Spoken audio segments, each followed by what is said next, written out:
Buenos días, estimados jóvenes estudiantes. Espero que todos se encuentren gozando de buena salud y bienvenidos de nuevo a esta jornada del 15 de abril, correspondiente a la materia Teoría Administrativa 2. Vamos a continuar con la temática siempre de la unidad 2, con el tema Nuevos enfoques en la gestión de personal. Este es un tema muy importantísimo y que viene a profundizar y ampliar todo lo que hemos visto anteriormente relacionado con esta área de la gestión de personal, es decir, cómo administrar el recurso humano dentro de las empresas.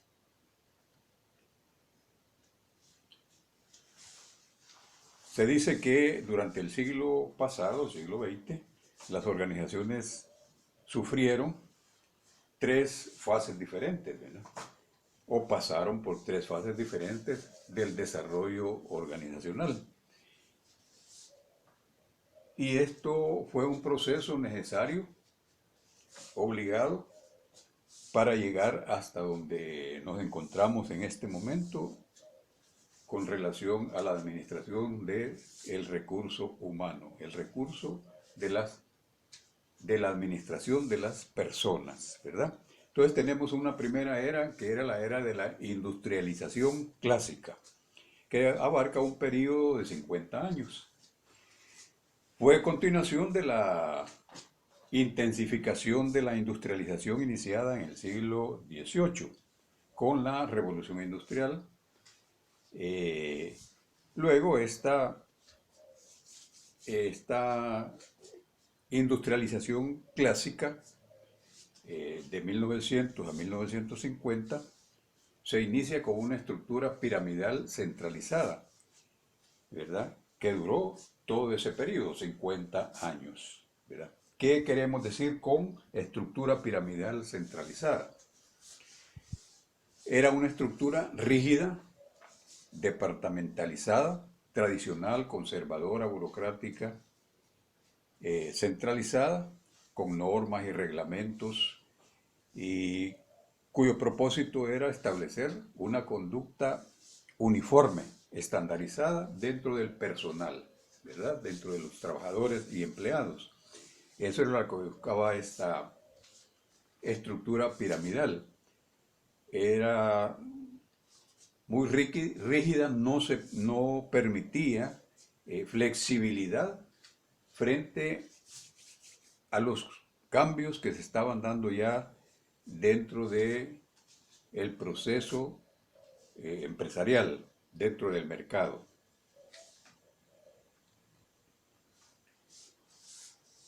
Había una concepción, una visión, como recordarán ustedes,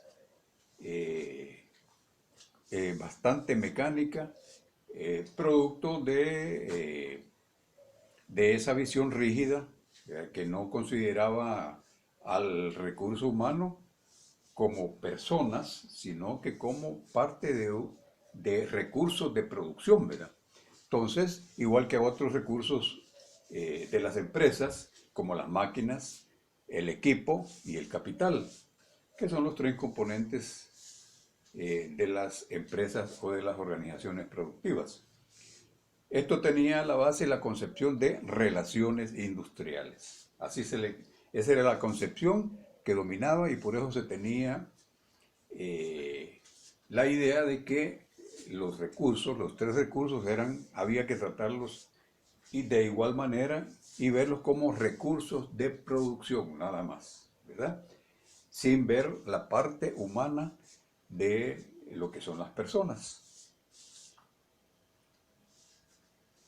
Luego tenemos una segunda era, la era de la industrialización neoclásica, que surge o aparece de 1950 hasta 1990, ¿verdad? 40 años. Entonces, Esta comenzó a finales de la Segunda Guerra Mundial. Ese fenómeno que afectó a todo el mundo en todo sentido, pero a nosotros nos interesa ver la parte que afectó en el área de las empresas. ¿Verdad? Se dice que a partir de ahí el mundo empezó a cambiar con mayor celeridad e intensidad en las organizaciones, pasando de lo local a lo regional. Había un proceso de expansión, intensificando la competitividad entre las empresas. Este fenómeno de expansión era natural, obligado, porque después de un fenómeno tan drástico como una guerra mundial, los países quedan económicamente maltrechos y luego andan buscando cómo renacer, por decirlo así, ¿verdad? Y levantar sus economías. Entonces empiezan a tratar de fortalecer en base a su tradición industrial, sobre todo los países del primer mundo, los países desarrollados, ¿verdad? Que tenían una base industrial sólida de muchos años, decenas de años.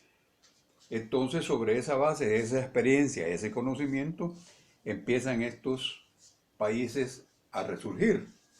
¿Verdad? Japón, Alemania, Inglaterra, Francia, Italia, etcétera, etcétera. Que son los países que siempre han dominado la industria, la tecnología a nivel mundial. Entonces, se da ese fenómeno de expansión de las economías. Eso fue lo que caracterizó a esta era de la industrialización neoclásica. Luego, la regionalización, ¿verdad? Siguiendo siempre con la expansión, esta regionalización pasó a la globalización, surgiendo así como una reacción, la estructura matricial de las empresas. ¿De qué estamos hablando cuando hablamos de esta estructura matricial? Esta aparece como una intención de poder preparar a las empresas para enfrentar los cambios acelerados que ya se estaban dando con ese proceso de expansión de estos países, sobre todo los países del primer mundo. Para enfrentar, como decía, los cambios acelerados que provocó la globalización y que la vieja estructura funcional no podía asimilar, ¿verdad? Aquella estructura que surge de 1900 a 1950. Esta estructura matricial se caracterizaba por crear la departamentalización por productos o servicios para agilizar el funcionamiento y aumentar la competitividad de las empresas. Entonces se creía que creando departamentos especializados en producir determinados bienes o productos, esto iba a mejorar y iba a ayudar a enfrentar esos cambios que se estaban dando en el marco del expansionismo y la globalización de las economías de parte de las empresas y de los países más desarrollados. Entonces surge como una respuesta a eso. La vida empezó a demostrar que eso no resolvía todos los problemas. Todo esto generó un proceso de transición, ¿verdad? Que acabó con la vieja estructura funcional de que ya hemos hablado, por obsoleta, ¿verdad? Para dar paso a la administración de recursos humanos. Es decir, esto vino a cambiar este fenómeno de la globalización, vino a cambiar esa visión. Y entonces surge la visión de administración de recursos humanos dentro de la ciencia administrativa. Las personas se vieron como recursos vivos y no como factores materiales de producción, ¿verdad? Que era la visión que se tenía hasta entonces. Luego tenemos una tercera era, la era de la información y del conocimiento, o del conocimiento, que es la que vivimos actualmente. Esta se caracteriza por los cambios rápidos, impredecibles e inesperados, debido a la cuarta revolución tecnológica, como se ha dado en llamar, especialmente en las comunicaciones y la información transmitida en tiempo casi real, ¿verdad? Entonces, hoy las transacciones comerciales, financieras, de intercambio de información entre las empresas se da casi instantáneamente. De un lado del mundo al otro lado del mundo, las comunicaciones han venido a revolucionar la forma de cómo se hacen los negocios en la era actual, ¿verdad? Que es la era de la información o del conocimiento. Todo esto está revolucionando, lo estamos viviendo en estos momentos. Y está, podríamos decir, en pleno apogeo. Esto condujo, ¿verdad?, recientemente, cuando aparece esta revolución tecnológica, a una mayor globalización de la economía, que ya venía dándose desde los años 90.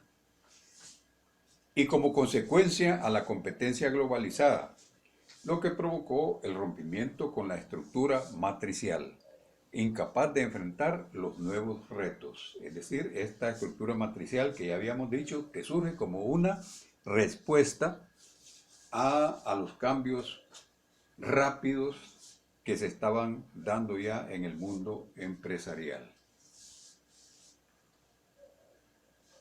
La Administración de Recursos Humanos dio entonces paso a un nuevo enfoque. Fíjense cómo todo este proceso económico, político y social que se va dando a nivel mundial va proporcionando nuevas visiones, nuevas formas de ver las cosas. Entonces surge esta nueva visión, que es la administración de personas, ¿verdad? Y no como recursos productivos, simplemente, dejando de ser estas simples recursos humanos productivos, sino seres